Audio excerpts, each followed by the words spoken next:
everyone. It's me again. Hi. Do you remember the energy you gave me last time? Hi. Thank you. So my name is Gadoni, as CK has said. Thank you, CK.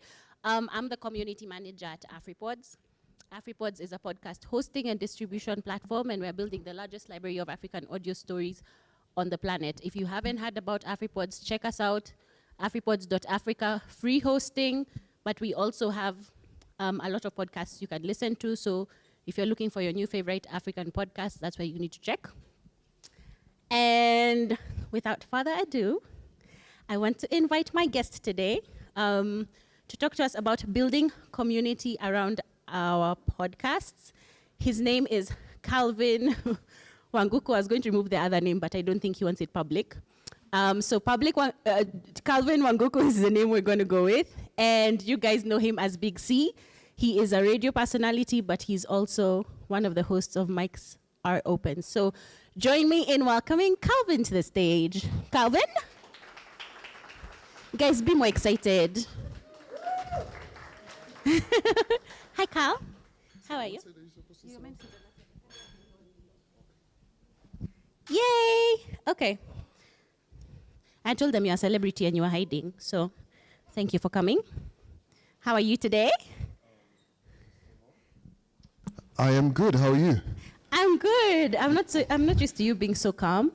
Oh, you look beautiful, first and foremost. Always. Thank you. It's the way I am. It's the way we act. Sorry. I like the hair. Anyway. And the Thank shoes. you. Thank you. And the book. Yeah, I have to ask you questions. Are you ready? Yeah, I'm ready. Okay, so I always start my questions or any conversation I have.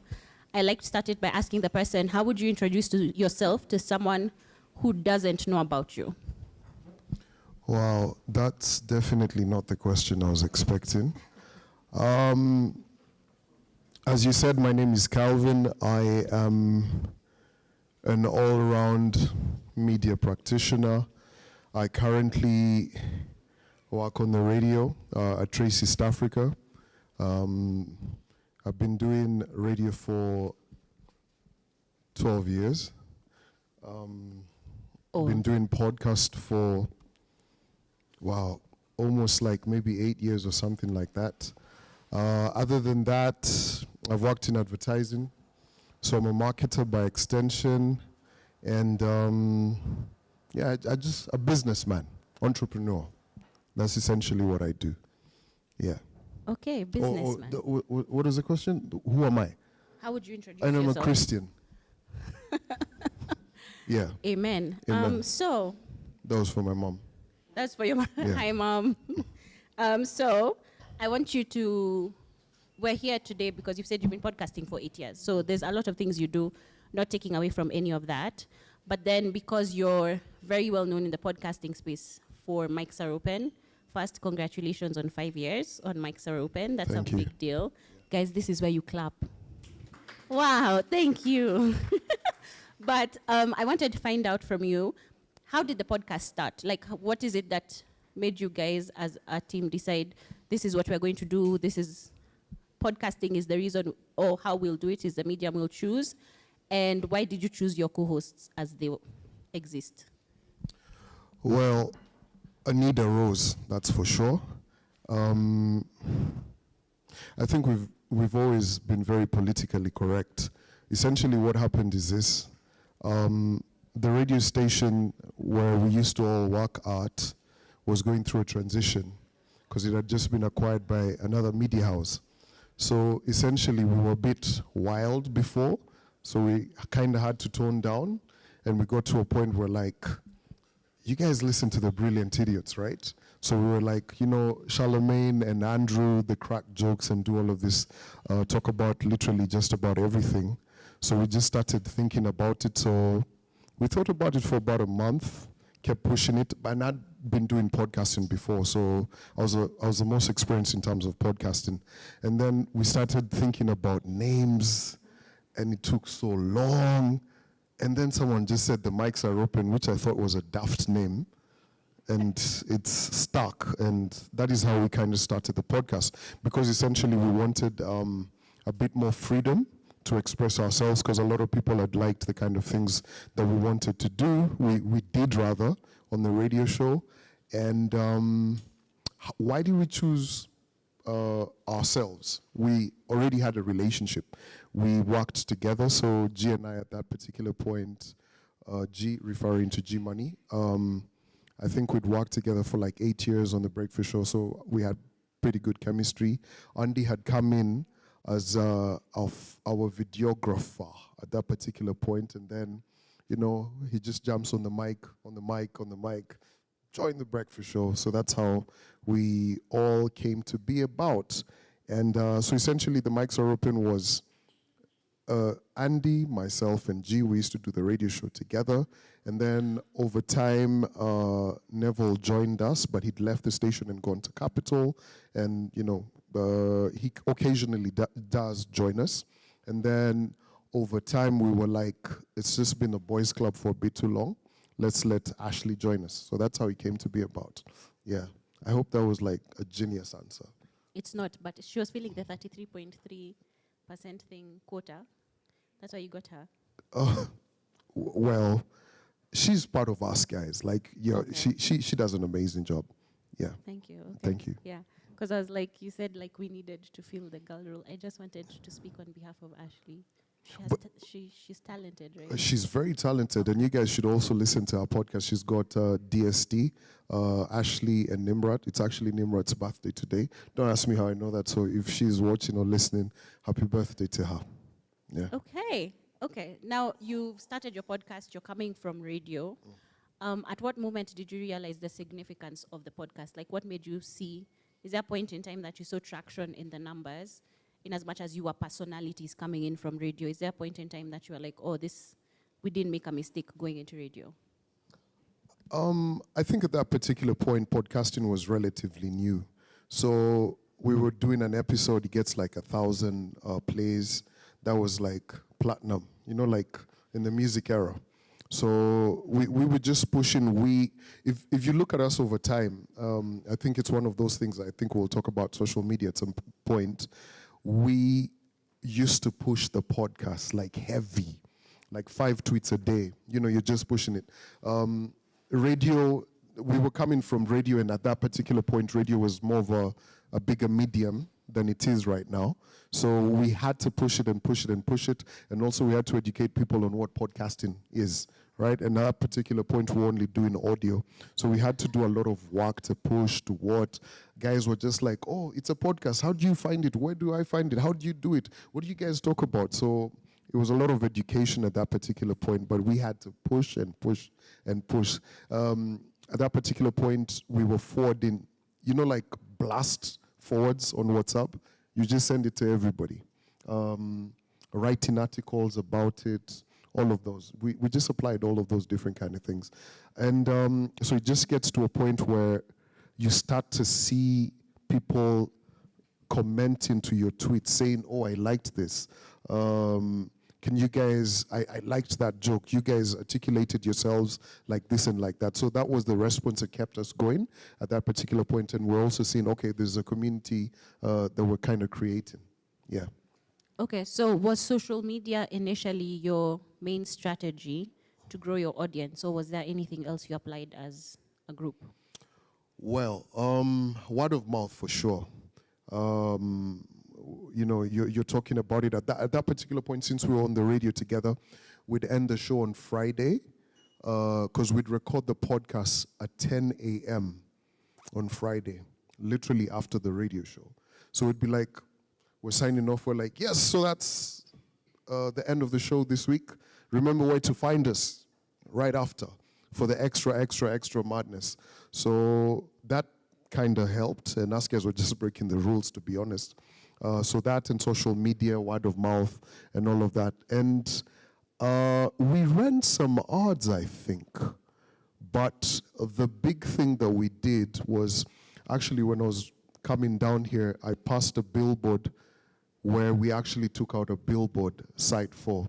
That was the biggest thing that we ever did. Yeah, we printed a whole thing and put up a billboard, I think on a Thursday afternoon. And it went up and everybody was like, wow, You guys did that? Yeah, that was pretty cool, I think. It really was a big deal when Yeah. you guys put up the billboard. I mean, no one, I don't think anybody has ever put up a billboard for a podcast. I stand corrected, but I don't think so. I actually haven't seen any other. Yeah. Since. That was the first billboard, though. We put out 2 others after that. Okay. He Sorry. said we've had 3 billboards. Well, I think a couple of months later. But to be honest, that was me applying myself coming from my other discipline, which is advertising. So I was able to be like, hey, because you already know some of these guys who own billboards and all of those, right? So you're able to kind of strike a deal. You guys put money together and you guys take up a billboard. But it was really good. A lot of people were sharing it on social media. It was, the wow factor, right? If everything is special, nothing is special. You guys can tweet and tweet and tweet. So that for us worked because everybody was like, who are these clowns? I mean, who are these guys who've actually gone and taken a billboard? Yeah. Okay, and I understand your personality, you had certain access in your advertising space, like where you work in advertising, as well as from radio.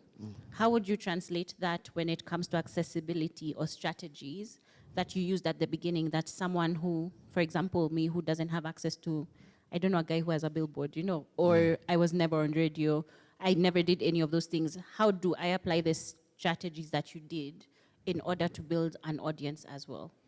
Wow, I don't know whether I'm going to answer that correctly, but I'll try. There's a couple of things. So from a radio background, you understand, tonal variation, production, all of these different kind of things, how to storytell, how to script, all of those things, how to be able to get the attention of people, all of that, it helps. From a media perspective, you're able to know, I can contact someone at this magazine or this digital platform to be able to get to the masses and all of that. From an advertising perspective, you have to know that you can't be on a podcast and start trashing brands that you potentially want to work with in future. So you got to be smart enough to know, like say for instance, if you're talking about taxi hailing apps, you can't just mention Uber, you got to mention Bolt, you got to mention, what's that one called, Farasi? I know. Faras. And Little. Yego. You get? And Yego, yes. So you have to know that there's people who will catch a feeling and they're like, okay, why did you mention Bolt instead of mentioning this? So you have to like look at those things like that. And also just look at it from a very professional kind of way. So it's one of those things where all of those things combined enable you to create a product that can go to market and you can build a community around. But also, I'd be lying to say that it was hard work for us. We already had a community of people who liked us on the radio. So, and we were milking it and we're saying, guys, find us on here. So we kind of, it's like when guys go to the Olympics, right? And the Russians are on, what do you call it? Sorry, did I say Russians? Whatever, guys are on steroids. So us guys were kind of doping. You get what I mean? Yeah.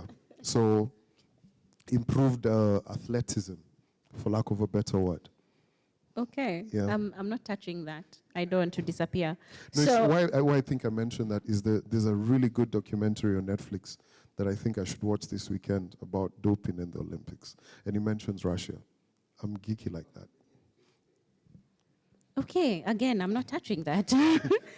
So based on what you've mentioned already, you talked about doing 5 tweets a day, going on Instagram and doing all of that. How did you use social media, or what are the things you can give as examples that common citizens without the background of media and advertising and all of that can use for social media that actually helped you, as mics are open, and as Calvin, with your 8 years of experience and everything? What are the ways you can grow your audience using social media? So when I went to school, they taught us about the flow of communication. So the flow of communication starts with, like, say, me who's using this medium, the microphone, to encode my voice to get onto whatever digital platform, and then Molly is on her phone. She's able to view that, so that's the decoder in that particular point. And after she's watched whatever that I'm saying, on that other end is able to give me feedback. So that's a whole flow of communication. So that's how I look at social media. So Ask Guys are using social media to put out this content that we've created, right? We're telling guys, go watch this, go listen to this and all of that kind of stuff. And on the other side, people have watched it, they're able to tell us, we didn't like this, we like this. Like I'll never forget the point at which we decided to start doing video, and we were just recording on, on an iPhone. And one guy commented and said, boss, that was 2020, I've never forgotten. They're like, why are you guys recording on like, was it 1080p or what's the one below 1080p? 720. 720. The guy was like, boss, 720, we can't watch this stuff. So that was feedback for us to be able to say, okay, let's up our game. Let's, put some money together and get a camera and all of that. So social media for us has been very important in terms of, advertising, building a community. But honestly, if you ask me, the mics are open in terms of our social media. I feel like we've just never gotten it right, like totally. Like I look at some of the other podcasts out there and I'm like, man, they post some cool stuff. But Ask Guys, I feel like it's one of those things where us as individuals, our cool and all of that, and just different kind of things of who we are, we all bring it together. Yeah. Is there strength in using your personalities or your personal profiles to push the podcast? Because a lot of people, the conversations I've had with podcasters is they want to almost detach, where they don't want people to know who they are. It's like they've created a personality for their podcast. Is there any strength in being Calvin, the radio personality, on Mics Are Open? Wow. Kinda. I don't know how to answer that, to be honest. Because I feel like who I am on the radio is not who I am on the podcast, right? Like it might come out on the podcast at times, but on the radio it's more music, you're interviewing different personalities and all of that. On the podcast, it's Ask Guys just bantering, because on our podcast, we don't do interviews much, right? So it's Ask Guys, the personalities of who we are, the different people that we are. So it kind of does and kind of doesn't. Is that enough for you as an answer? Would you use your personal profile? Thank you. Would you use your personal profile to push? Of course I do. I'm actually the one who posts the most. Like, I'll always look for those dumb jokes and post them. Probably G's a bit too old to post those kind of things, or he's a bit too... rude. Yeah, or Andy's a bit too Christian, or he's got an endorsement with like Red Bull.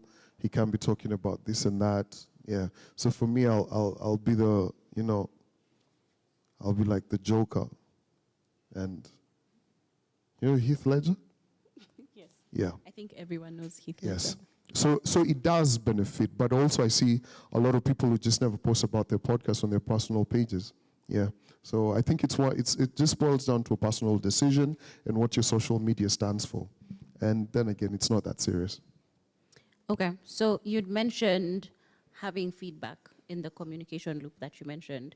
What role does audience interaction play in your content creation? So, for example, the guy in 2020 was like 720p ew, and you guys did something about it. Is there any other, like, how much weight does audience interaction or thought or their feedback go into your content creation? A lot, actually. So we've got an episode that's dropping tomorrow, and we had to actually address a comment that came out last week. So over the last couple of weeks on the Mics Are Open, I've been away for like 3 weeks. G was away for like 3 weeks. Andy's away as well. Ashley was away. So someone said it's gotten to a point that watching the Mics Are Open is a bit scarring because they're never together. So on this week's episode, it's Ashley, myself, G, right? And is still away. And that feedback for us, I remember I actually saw that on the comment, and I was like, guys, we've got to address this because it looks like guys are starting to notice Wagwan, but it's life. People are going through different scenarios and or people are traveling and all of that kind of stuff. So that's feedback. So you guys need to address that. You know you're answerable to a community. You get? It's like going to your drug dealer. It's like going to your shopkeeper, and they don't have I feel like you're going to be arrested after this. It's like going to your shopkeeper and you know, do you remember Prestige margarine? I don't know why you're saying that like it's not still in the market. Is it? Calvin, stop it. No, I'm a BB kind of guy. Sour. Yes. Are they paying you endorsement? So, no, not yet. Shaguna to Unilever. So, you go there and they constantly don't have BB. And you know, this is a place where they give you the blue band. So, it's one of those things. The second example I'd use in terms of feedback is a couple of years ago, we did a financial podcast where we were talking about, you know, how to like have a spreadsheet where you can balance like, you know, your income, this, that, your savings, budgeting essentially. And I think we put out an email and said, if you want this spreadsheet to help you with your finance, send us an email and we'll send it. To date, we still get people asking for it. And I think we've sent it to close to about 2,000 plus people. So that's feedback, right? Also in terms of us guys, when we did a live event, was it last year? Right? People kept asking for the live event. They were like, when are you guys going to do a live event? And we did the live event and people showed up. So that's still feedback. And us guys, you know, we asked the people, what do you guys want, right? When we talk about like mental health on the podcast and guys send in questions, there's all of that. I think we've kind of stopped it, but we used to have a Q&A session where each and every week we'd be sent question scenarios of people asking this and that. So, you know, people like to hear stuff like that. And I think in journalism, you're taught about like human stories, human interest. It's very big. Yeah. Mm. Okay, so if I have a business podcast or I'm talking about farming, how do I get human interest in? Wow, that's a good question. Human interest, right? Like in this particular Kenya of ours right now, guys are, you know, trying to till their land, be ready for, what do you call it? For planting season. And then you've got a whole scandal to do with fertilizer that's fake, right? So all of these people are all coming together, about to hit the streets, mandamano, and all of that because of fake fertilizer. That's human interest. Everybody's very interested in that. Yeah.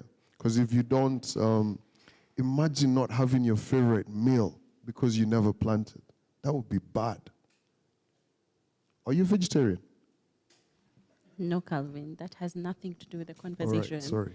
Yeah. Anyway, so a lot of people, or the importance of community for a lot of people is being able to monetize your community. Because in essence, by building a community, I'm building an audience for whoever it is. So as you're talking about Andy with Red Bull, you with Blue Band shouting out Unilever as you did, that's basically what you're doing. So what role does your audience play for you in deciding who it is you'll work with or partner with or have sponsor your podcast? So this is where data comes into play. So when you go on the back, you're able to see this is the male-female split. This is, they're based in this town. These are the countries, the languages, desktop, mobile phone, all of these different kind of things. Like for us guys when the mics are open, I think for the longest time it used to be like a 90 to something male pure audience. It's kind of 10. Yeah? If 10. it's 90, it's 10. No. You said 90. It's out of 100, Calvin. Listen, it's the year 2024. There's non-binary. You know what I'm saying? Okay, that's fine. I'll take that. You thought you're smart, right? I'll take that. I know I am. So obviously, based upon that data, you're able to craft. And advertising is built upon that, right? So guys will tell you, like for the longest time in advertising, there's always been content from ladies, right? Like over 25, they will get in the bag for continuous years, right? Because they just spoke to the ladies. For the lads, you'd look for a podcast or even content creators, there was none. You get. So you look at that and you're able to say, who do I want to target? You get. So for instance, I'm looking at like aftershave. I'm going to come to like the mics are open.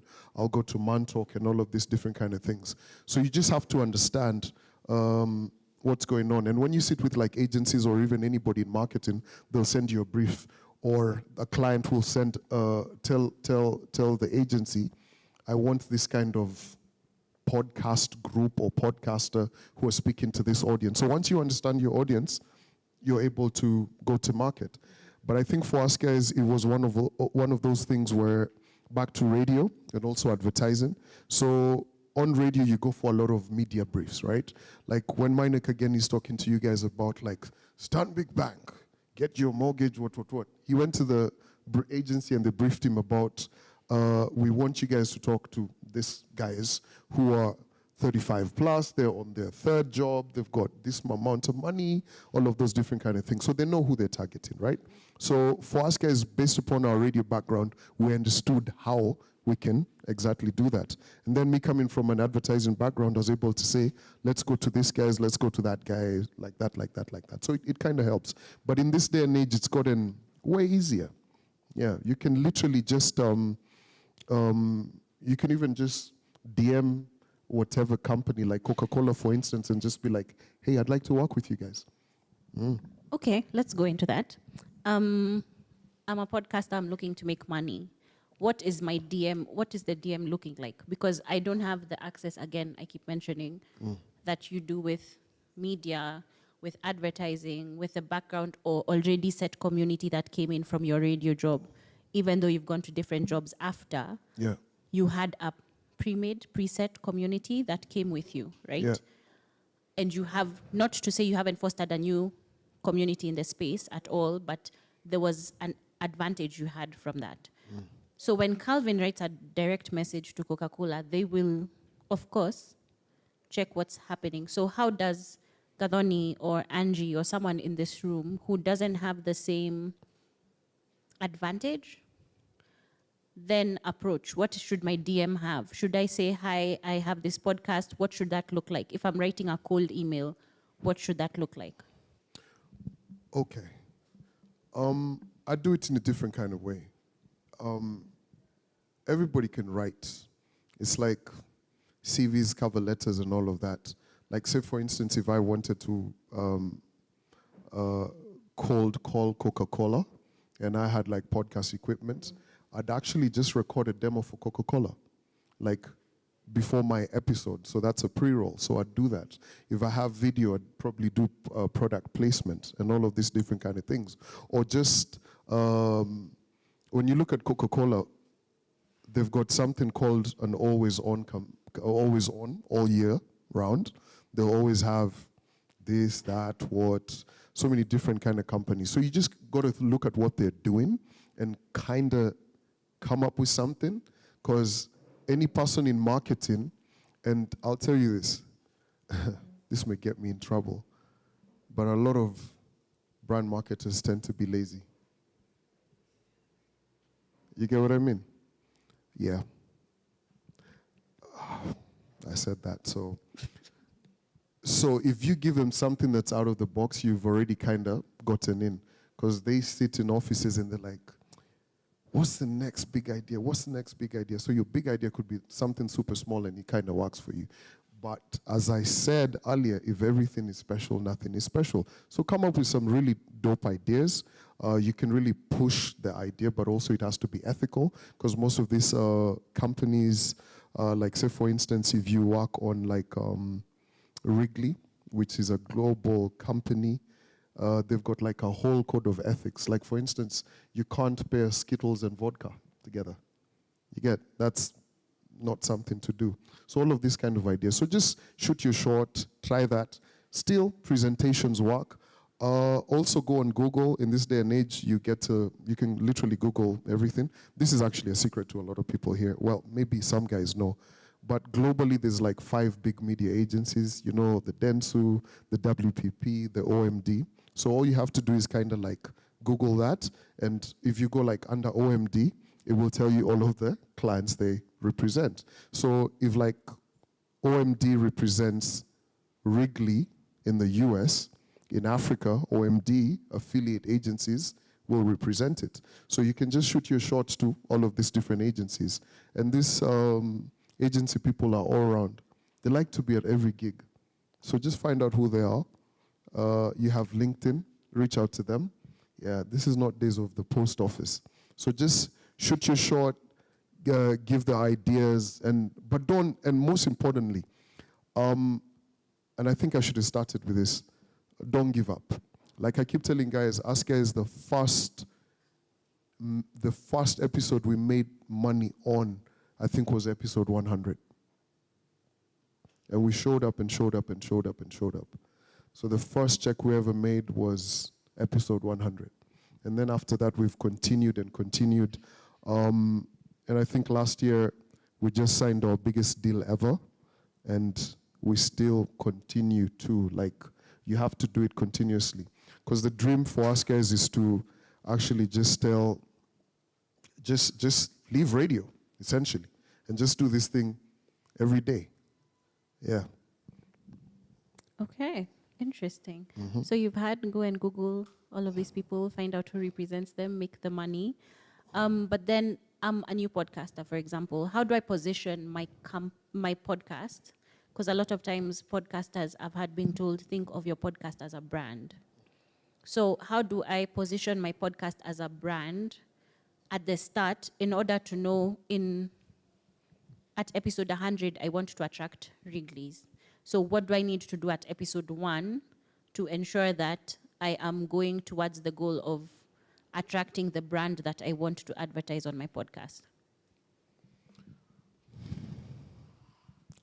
Wow. What's that thing that people put on the wall? Like, people write themselves like blank checks and put it on like Vision board? Yeah, that's the one. I'd use a vision board, right? So write what my podcast is about, what I want to achieve, what is my unique selling point for my podcast. Based upon that, I'll be able to maintain some level of consistency. So if I'm moving away from it, I can still come back towards it, right? There's a certain degree that you're permitted towards, right? But don't be too drastic. But anyway, if it happens, it happens. You'll come back, right? So come up with that and know who it is that you want to attract. You get? So go on and on and on, but make sure you have a unique selling point. Because if your podcast is Matogotanyo, it's just what it is. How do you translate Matogotanyo? Rubbish. Nonsense. Okay. Trash. Okay, that was a bit drastic. But just be consistent. Consistency is it. And you mentioned if you're a new podcaster. I think this is a mistake that happens a lot, and this is just to like honestly tell people the truth. Don't get into podcasting thinking there's going to be money tomorrow. That is not going to happen. You will be so heartbroken. It will break your heart. It will be like, like elections and promises. You know what I'm saying, right? But so here's the thing: get into podcasting and just concentrate on the art, the content. Do it with a passion. Get to a point where we all want to make money, right? Get to the point where you can actually go to a brand. And by the way, going back to the previous point, not all businesses have agencies, by the way. That's actually true. That's big money. That's your Safaricom's, your Airtels, and all of those, $1 billion and billion shilling companies. There's a lot of companies out here that don't have. Like, you could literally start a podcast where you just talk to SMEs, right? And there's so many different SMEs in Kenya. It's a huge industry, right? So you could actually just go directly to these people. Like say for instance, I'm a tea farmer. I actually am, right? And I've packaged my tea. And I need an audience so I can market through that. Yeah. So back to my point. Remind me, what was the other one? What was I saying? Fast forward. What? Vision board, new podcaster. USP is what you were talking about. USP. So you're a new podcaster. Work on that. Because when you go to any of this agency, SME, all of these different people, they want to see what it is you're doing. They want to see your data. They want to what. ROI is very important. Yeah. So and it's all about numbers. Okay. Yeah. So the last question on monetization, I promise you we're switching. How do you approach monetization and brands and sponsorship without alienating your audience? So you've built an audience, but there's a brand, let's say you guys want to associate with. What's the balance between what we want or what I want as a host and what my audience wants and needs? Wow. Radio, unlike podcasting, or podcasting unlike radio. So on radio, you have all of these different, what do you call them? Brands who just want to come and advertise and say this and that. On podcasting, guys will tell you, nah, that's bullshit. We don't want to hear those guys. So if you're just one of those guys who just wants to be a supermarket, so you do that. But your audience is likely not to mess with you, right? So you have to actually think about when a product approaches you, say for instance, like if like Ferrari wanted to come into Kenya, what podcast do you reckon they want to advertise on? Do you want me to say Mike's? I think they'd go on Ikonini. Okay. Why? Because this is a wild guest, right? Shago Inatum Africa, he's my guy, right? School people's, yeah. But I'd not go on Mike's, I'd go on Ikonini, right? Because Ikonini has such, it's got a very interesting target audience. They're always asking so many different questions, the shock value, all of those different kind of things. It's going to be very spoken about and all of that. Whereas on the mics are open, askers will want to drive it and like take pictures and what and all of that. So it's different experiences. I'd actually end up on all of them, right?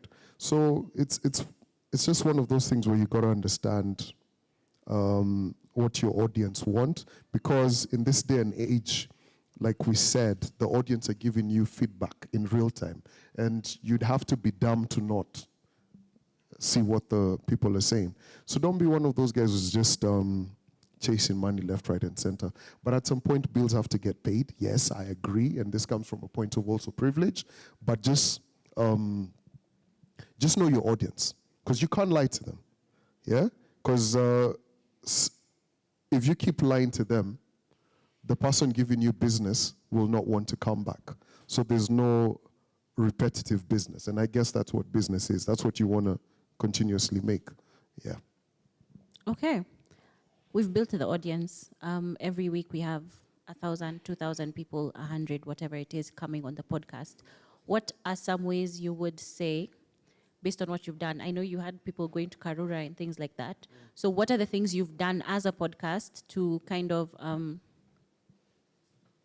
communicate or initiate, to associate with your community? And what are ways you think people can adopt? So what has worked for you guys? Say that question again. You have a community, you've built an audience.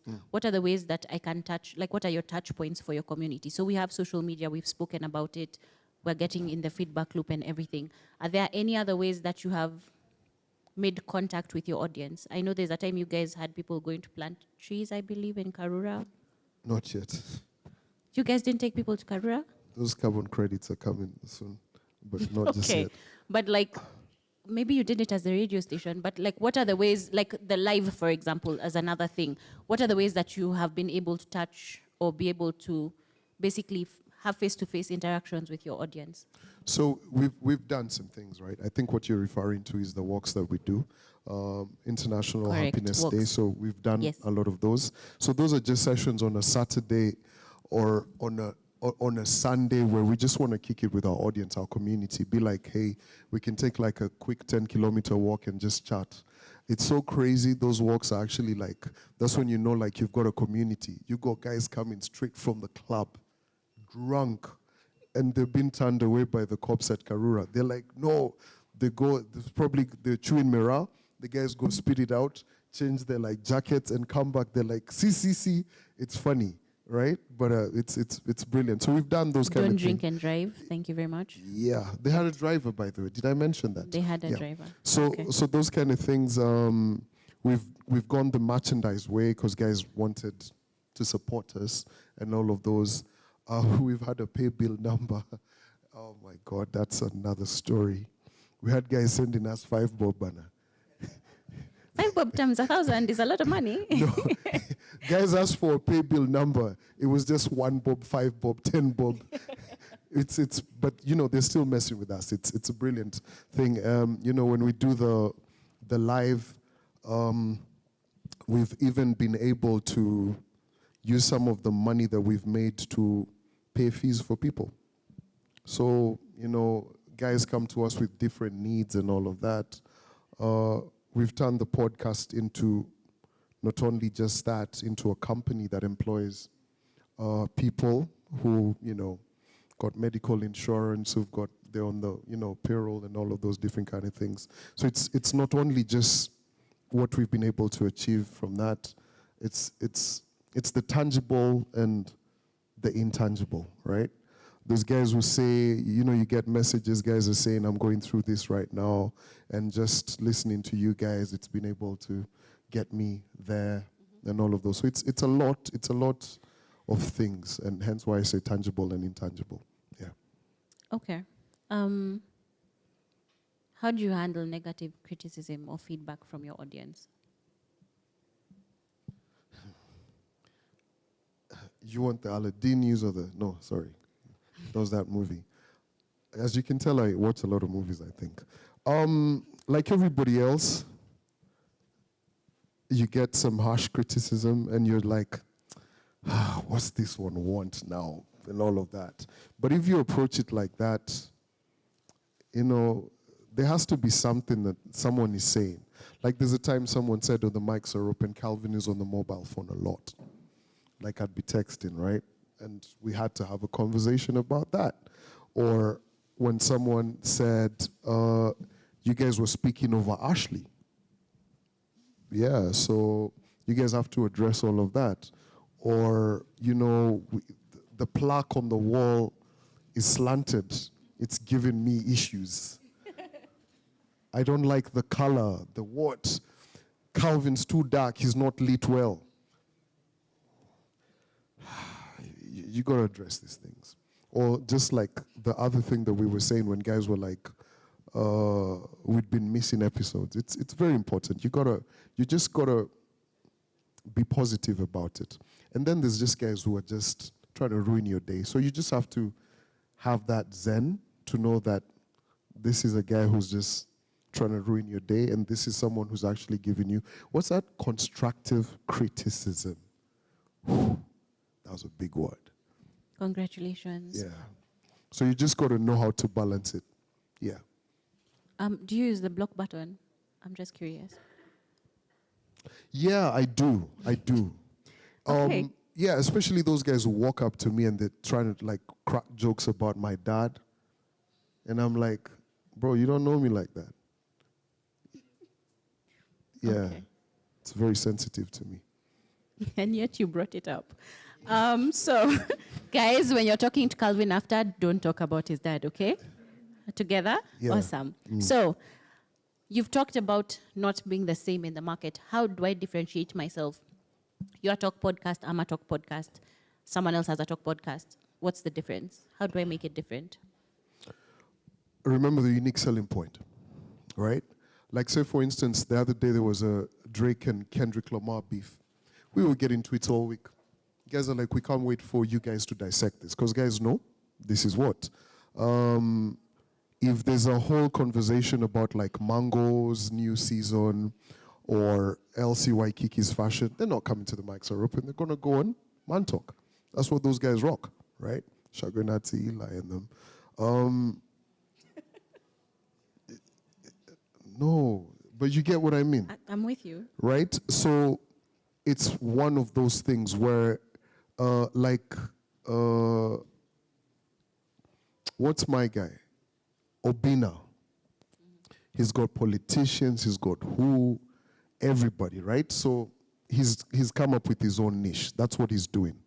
Messi in between. When I watch them, listen to them, they've got all of this different. When I watch Ikonini, he's talking about this and that and what.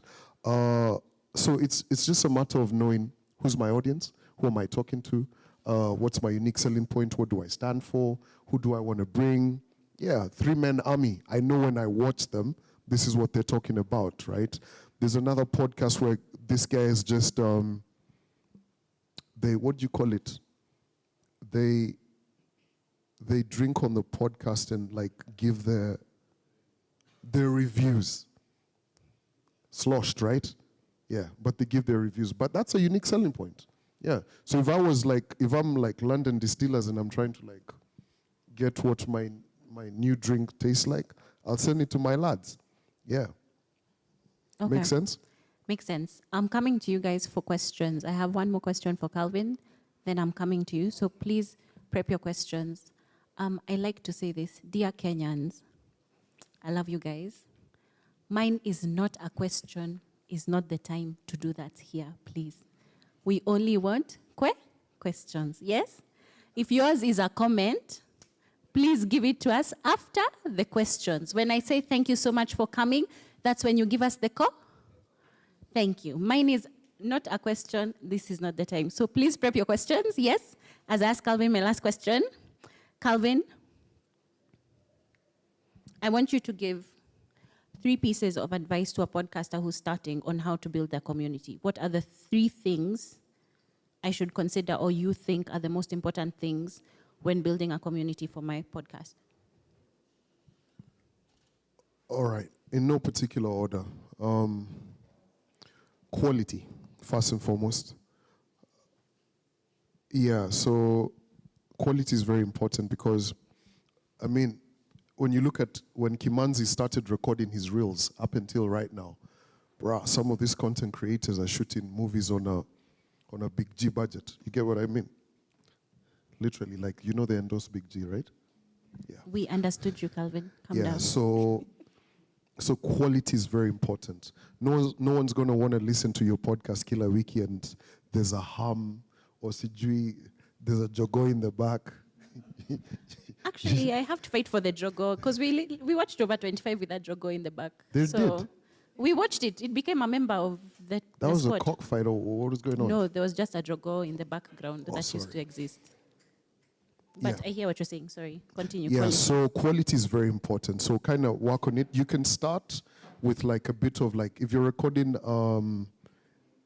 under your mat, under your blanket or something, or duvet or whatever. So start with that, but know when to grow.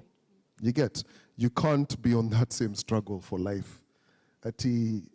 Nah, that's not the way. So grow. It's very important because you also grow with your guys. Because there's guys who will just get tired of what you're doing and all of that. Be genuine, right? It's very important to be genuine because it doesn't become a task. So enjoy what you're doing. Be genuine in who you are, what you are, what. Not everyone's going to like you. Not everyone's going to love you. But just be genuine in all of that. The third thing is for people to be consistent. Like, as I said, don't get into it just thinking, oh, this is going to blow up like tomorrow, like that. Be very, very consistent. There will be days when you don't feel like podcasting. Even ask guys who are on like episode 300, there's days I just don't feel like. But I know that I'm a podcast dealer and I'm on the corner and people are coming for that. Mics are open, magic. You see what I did there? Sure, Calvin. We see what you did. Yeah. So that's the way.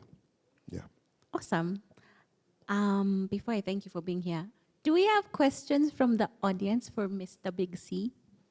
If you have a question, please raise your hand. A mic will come to you. Don't be afraid. Any questions? Okay. Hi, Calvin. Hey, how are you? Long time, man. Long time, long time. So you've talked about quality, and that's a very important thing. But my question is, when you're pushing it out to places like Spotify, Apple Music, and wherever you want to put it, how do you get to that level or that quality, the meters where it's accepted, that like the really nice sound stuff? Like, where do you get all these assets to do that really nice stuff to make the podcast sound nice? You might be underneath your blanket and whatever, and you sound nice, but you still have to edit and stuff like that. Those simple assets that help, a new podcaster. Where do you get those? Right. So like if I was recording under my blanket, my duvet, so probably on my mobile phone. So hopefully at this particular point, I do have a laptop, so I transfer my audio to the laptop or to the PC. There's so many free audio editing softwares. Like Audacity is very simple, right? So just download Audacity, put it on that, and just mess around with Audacity. If you go on YouTube, there's... AfriPods. Yeah, on AfriPods, yes. There you go. So all of these tools... Thing. That's what I was doing. Shameless plug, sorry. Yes. So the tools, and there's ways for you to know how to snip and all of that. So once you know about all of that, and then you can come to Serverbox, they'll give you a scientific filter, all of those different kind of things. But just basic editing, it's not that complex. It'll take you somewhere. So start, learn, go on the internet and just Google these things. Yeah, should work.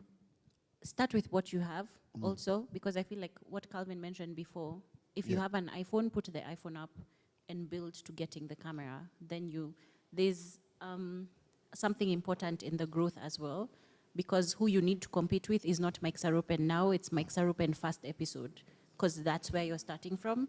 So don't compare yourself with Calvin now, who's signing his biggest thing. Compare yourself with them when they started, because then you'd be able to see where your growth is, actually. Andrew.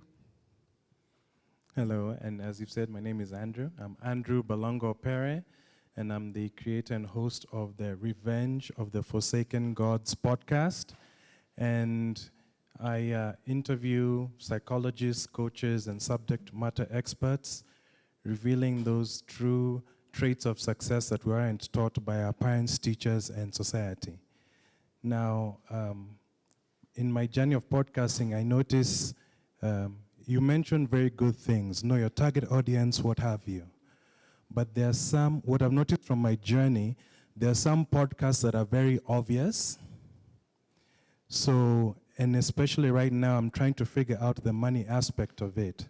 Because, for example, if I'm targeting especially coaches and psychologists, they have information that can transform people's lives, but they're not putting themselves out there.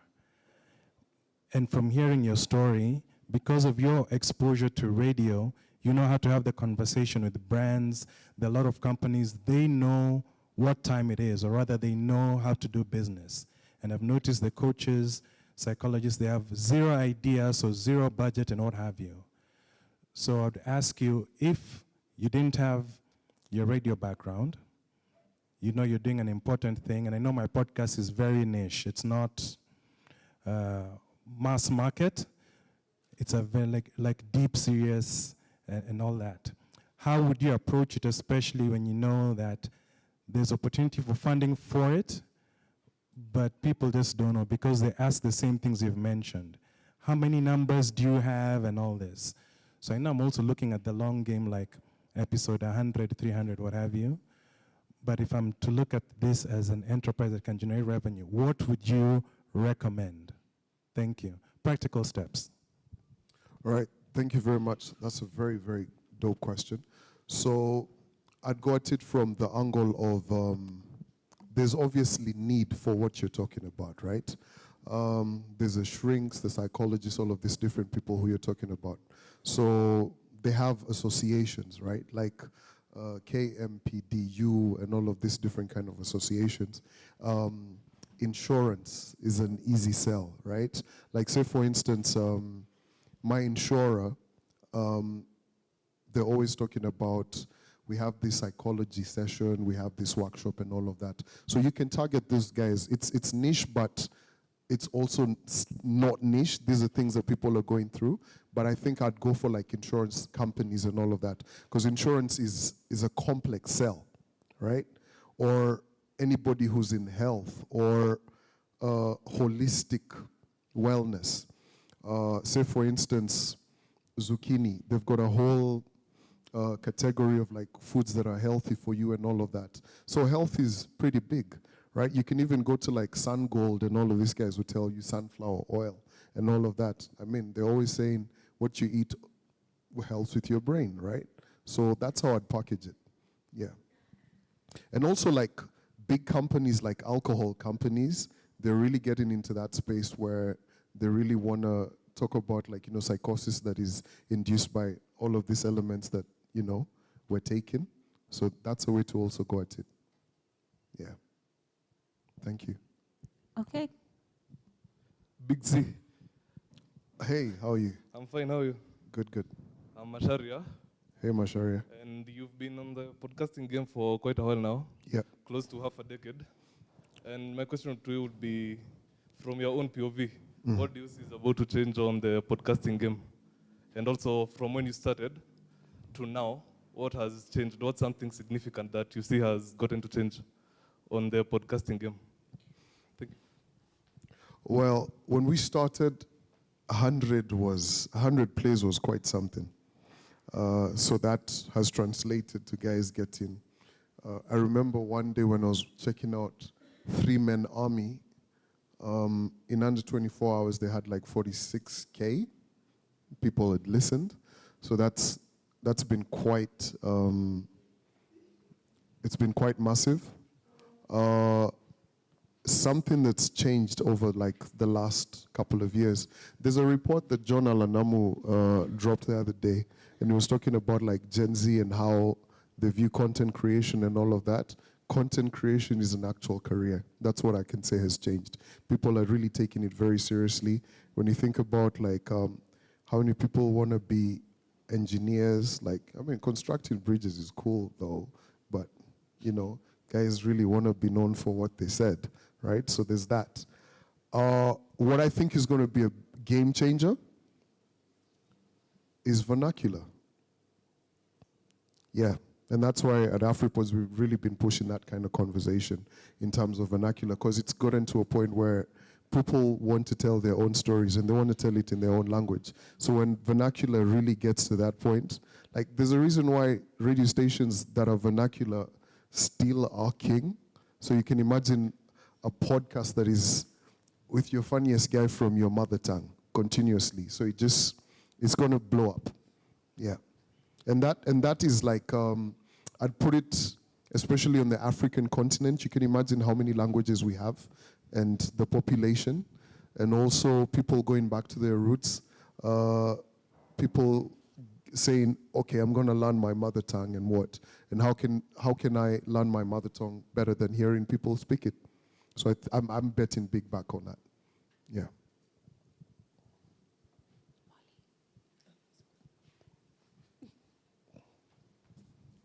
Hi, Calvin. Hey, So I have two questions. go ahead. First of all, niche. How important is it for me to have a niche in my podcast? And then, because to define is to limit, I could have a podcast about tech, and then maybe last week or something happens like the beef between Drake and Kendrick, and I'm really interested to talk about it with my audience. But my niche is business, so how do I go about through that? And the second question is, Hold on. Let's go with the first one before my brain cells get fried. That was a great example that you just used. That's why I interjected. Your niche is business, and there's a Drake and Kendrick conversation. That's a brilliant business podcast, though. Because one guy is really about the business, and there's one guy who's kinda not about the business, and not to disrespect, not to like polarize anyone. But if you think about it, like how to approach it, the Drake and Kendrick situation, how Drake has gone on to, to have OVO Radio, the clothing line, the what, and this and that, and what. Then you've got Kendrick, who doesn't tour as much as Drake does. How many albums has Drake dropped? You get. So when you look at the business of music, who would like Universal want to sign? Who's going to make them more money? So that's a whole podcast about the music business, right? And that was a great conversation, and I don't know why I've never thought about that. But there's like, what's that podcast about CEOs? What's it called? Diary of a CEO, right? Yeah, Diary of a CEO. They bring so many different people, but they'll always tell you, today, we're talking about this. So they'll be like, so we've got a CEO who's talking about this, like that, like that. So if you've got a podcast where you've told your audience it can be something different on and on and on, you've got to stick to it.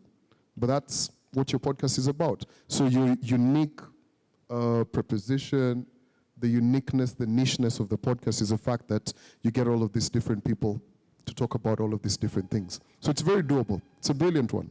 Yeah. Okay, so my second question is, like, the mics is over 250 episodes, right? I think so. So most episodes are usually like an hour long. So these are like 250 hours you spending your time with your audience. So if someone can listen to you for 250 hours, that means you could sell them something. So how do I turn my listeners to actually paying subscribers? Paying subscribers, that is a brilliant conversation. Hey, we've tried that paywall method, spoken about it. I don't know why on the continent it's such a complex thing. Guys are not buying it, right? Because so why should I pay? Like, say for instance, I've got a subscription of like 50 bob for the mics are open each and every week. Yet Gadoni has a podcast where she's talking about this, and I can get it for free, right? So I can literally Google whatever podcast that's talking about a particular subject matter, right? So it's one of those things where some guys have been able to hack it, and a lot of people have not been able to. But there's also a way you can grow your community over time to be like, hey, send us this. You see a lot of people with the pay bills and what, or some guys who put it behind a paywall, and they're like, this is the content that we put behind the paywall. So it's doable. More grace to everybody who's doing it. But I guess Aska has decided to go the other way of going for the ads and all of these different kind of things. Yeah. On the paywall thing, I would also say, figure out what the value is behind the paywall. I'm not paying for what it is you're doing every week. I think a good example of that is Shits and Gigs, where one episode is free, the other one is not. So what they've done is they've basically pulled you in with the episode, and then you have FOMO for the second episode. And then what they do is they have lives as well behind the paywall. They're able to have like a monthly meetup with them, so you're able to talk to them. If you give added value to your audience, then it makes sense to have a paywall. But if all I'm paying for is the episodes, like Calvin says, there's so many other free podcasts, why should I pay? So unless there's something extra valuable, like you're talking to someone who we've never seen or we really want to hear from, you got Drake on your podcast and he's talking about the beef, then put that behind a paywall. But otherwise, figure out the value. Actually, a good example locally for someone who's put it behind a paywall is Moafrika. If you go on the Ikonini page on YouTube, there's some content you wouldn't be able to access unless you're a member. So it's working for some guys. Yeah. Good evening, everyone. My name is Konshizi. Wow, your voice is deep, bro. Thank you, Calvin. I'm the host of the Confident One podcast. You can check it out on YouTube. So my question goes to you, Calvin. Juggling between podcasting and traditional media, do you think that's hindering the growth of the culture? Why can't you just quit traditional media and do podcasting? Are you inspiring confidence in the podcasting culture if you juggle between the two? What do you think about that? Ooh, damn. My boss must have sent you. But here's the thing. So I do like my day job. Well, my 6 to 10. Why I like it is because I get to talk about music and play music and have different conversations about this and that and what the ethos of Trace is, right? So they play very different roles. I enjoy the podcast because I get to have a conversation with people and we can have whatever and talk about whatever. If I say some things on the radio, CAK will be knocking on the door with like a hefty fine and all of that. So they play two very different roles. Radio's always going to be there. I keep hearing and seeing people say, radio's dead, radio's dead. It's not. It's always going to be there. I get people calling the radio to date, people saying I heard this and what, people texting and on and on. The same for the podcast. They're cousins. They'll coexist. They play very different, what do you call it? Very different roles. And I think one of the most important things that we're going to see over time, how podcasting is going to evolve, and let's just say traditional media and podcasting. James Smart was on my show sometime last year and we were talking about digital media, right? And I'll use an example of the death of the general, may he rest in peace, some weeks back. Everybody rushed to social media to break that news, right? Everybody thinks that they can talk about it put it on video, do it on what and what and what. But true journalism in this day and age will now be, say, James Smart, who's an investigative journalist or a journalist, taking an extra month to investigate what actually happened, transpiring from when the general woke up, where did he go, where did he eat, what happened to the chopper, when the last time the chopper had been serviced, the history, all of that. So that is what, what do you call it? Traditional media can't do, because it's too long format, right? But on a podcast, I'll be able to sit and listen to that over time. So you see why I'm saying they'll be able to coexist together. So it's just one of those. And once people start to understand that, that's how it's going. Yeah.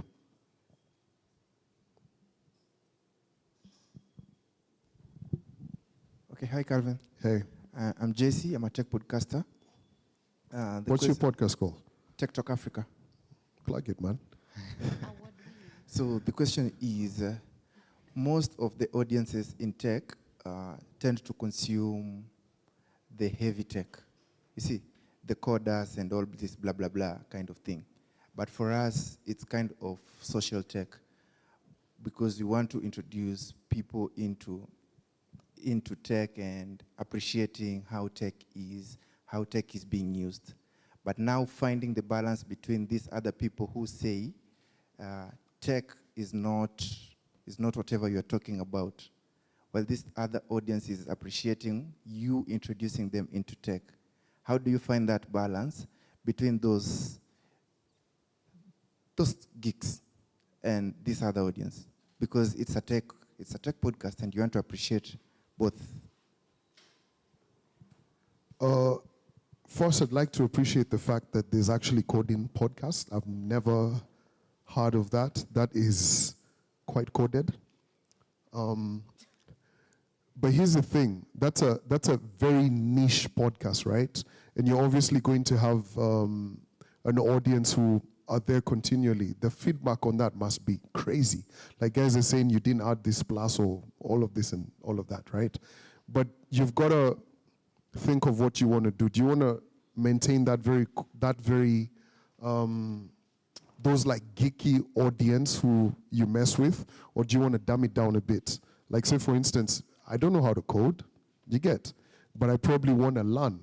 Maybe I want an episode where I'm learning like the ABCs of coding and all of that. So you can come up with a way to grow with your audience, right? So I think that would be an easy way to get into that. I don't think I've got the perfect answer for you, but I think that's how I'd answer it, because I'd have to consume like a tech-heavy podcast to understand. But what you have is a particular problem, but that's how I'd approach it. Hold on. Before I have room for three more questions. So Molly has had her hand up, and one more. Okay, there's someone right next to the light. So Akumu, Molly, and please raise your hand again. Yay. So those 3 questions, then please allow me to say thank you for coming, and then you can talk to Big C. Yes? Because he'll be here. Yeah. Okay. Also, as we do Q&A, there's another QR code, please, on the screen. Please scan it for me. It's a different one from the first one. We just want to know if you enjoyed what's happening. We really need your feedback in order to do this, because if you don't tell us whether or not you like it, why are we doing it? Yes? Okay, Akumu. Hi. Please don't be like Jessie, say award-winning when you mention your podcast. Thank you. Okay. My name is Akumu from Yes Girls Podcast, the award-winning Yes Girls Podcast. Thank you. Hi, Calvin. Hey, how are you? I came late, so maybe you handled it, but our challenge as the Yes Girls Podcast is how can we continuously talk to our community? Do you, like us, we are wondering whether to start a WhatsApp group or, I don't know, email list or broadcast channel on Instagram. What would you suggest? Have you tried any? What do you think is the future of community engagement for podcast listeners? Thank you. We tried a WhatsApp group, and that wasn't too successful. Guys weren't like interacting on it and all of that. Then the fans, the community was like, let's start our own WhatsApp group where they talk about all of that. And I think it's still there. I'd have to check. But those are things that people do. But I feel like a community, you can do it digitally and everything and all of that. But in this day and age, especially when you look at all of these podcasts and how they're doing it, you have to start coming up with these small interactive sessions where you actually go meet your audience, right? And maybe your audience are the ones with the answers of what they'd actually like to do. You get? So don't kill yourself thinking about this is what we need to do, what we need to do. Maybe some of them just want to hang out with you guys, do yoga or do whatever, or talk this and that, go for a walk, meet in a restaurant, all of these different kind of things. So ask your community how they would actually like to interact with you. Because you can tell them, guys, we've been thinking about this, the WhatsApp group, the, Instagram, this, that, what. Yeah. The community might actually help you answer yourself. Yeah. Thanks. Hi, Calvin. Hi, Hey. Gathoni. My name is Judy. I'm the host of the Complicated Woman podcast. You've talked about monetizing your podcast and everything. And I'm curious to know, when it comes to brands, what are some of the things that would make them not want to work with you? I remember recording an episode with my friends, and they were cussing and everything. And there's a creator who's very prominent, and she reached out to me and she told me, there's some things you do that will make brands not want to consider working with you. So I'm curious to know, how true is that, and what are some of the things that would make brands not want to work with you as a creator? Funny enough, I think Molly, Gadoni, myself, and the team were having this conversation some time back, and I happen to be sitting in one of those meetings tomorrow where we're talking about brands and podcasts, right? So a lot of brands want to get into podcasts, but the problem a lot of brands have is security of their brand. So a lot of people want to cuss and say this and that and what, and brands don't want that kind of affiliation. Like, I'll use us guys as an example. So we're currently running a campaign for Cop Bank, right? So we do 2 episodes a month for them. On the podcast where we're doing Cop Bank, we don't cuss, right? Because they are not messing with those kind of cuss words, right? And the kind of stories and the content. So you just need to know how to balance it out. But indeed, even on YouTube, actually, if you cuss a lot, they've got a very interesting rating system. They might kind of flag you. I'll read about that and give you an answer for that. But they're very particular. Don't cuss too much, right? Yeah, you can say, God damn it, once or twice or something, but don't just do a lot of profanity. Yeah. As a podcaster who cusses, what I can say to you is it depends on who your brand is or the type of brands you want. Now, as a podcast, for my podcast, I have a podcast with my sisters called Okay Kiasi. I'm the one who curses, which means there are certain brands we can't have. So no children's, nothing. I can't sell diapers. I can't sell any of those things. Can I sell alcohol? Yes. Can I sell, we had condom people come up to us? Yes.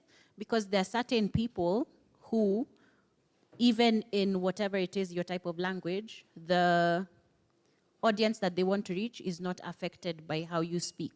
So the question I would put to you is, which brands do you want to work with? And then determine based on that the limitations or the parameters you want to set for yourself so that you're attractive to these brands. In that sense. So it's your USP, figure out on your vision board, as Calvin said earlier, figure out who you want to talk to. If you want banks, don't curse, right? But if you want London Distillery, YOLO.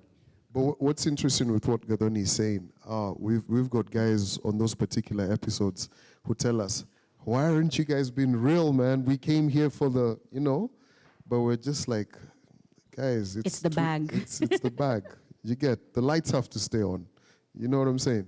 Yeah, so it's one of those. Balance. Thank you, Calvin. Last question from Molly. It was you. You're the last one, I promise. Hi, everyone. I go by MJ. My question is about format. So I am a big Mike's fan. I also love Oka Kiasi and Zen Moments. Those are probably some of my favorites. But I remember when the Mikes were doing the Monday minisode. Why did you guys decide to play with format in terms of time, and what did you learn about it? Why did we decide to do what? Why did you play with format? Why did you decide to have a 20-minute segment as well as a longer one, and did you learn anything by that? I think the minisode arose because there were so many different things that were happening and we didn't want to wait up until Friday, right? Like when Jada Pinkett came out and spoke about August Alsina, we were on that WhatsApp group, turn your mics on, let's go, let's record this, you get? So it's fresh, we have to hit that. And the minisode was just rumbling. It's not too particularly heavy. And we do like, 15 to 20 minutes, whatever, and it's evolved into now the wheneversode, right? So we don't shoot it on Monday, because it got to a point, guys were so busy, that too many moving parts. But if I was to show you guys our WhatsApp group, I was on duty this week, and I wrote what we needed to talk about, right? So it's like how you guys have a study group?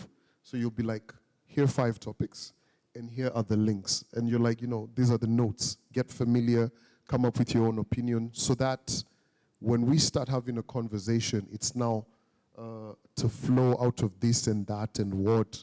And everybody knows the role that they play. Who's the serious one, who's the joker, who's giving this and that opinion. So it's very important, especially if you do a podcast with different personalities, for people to know.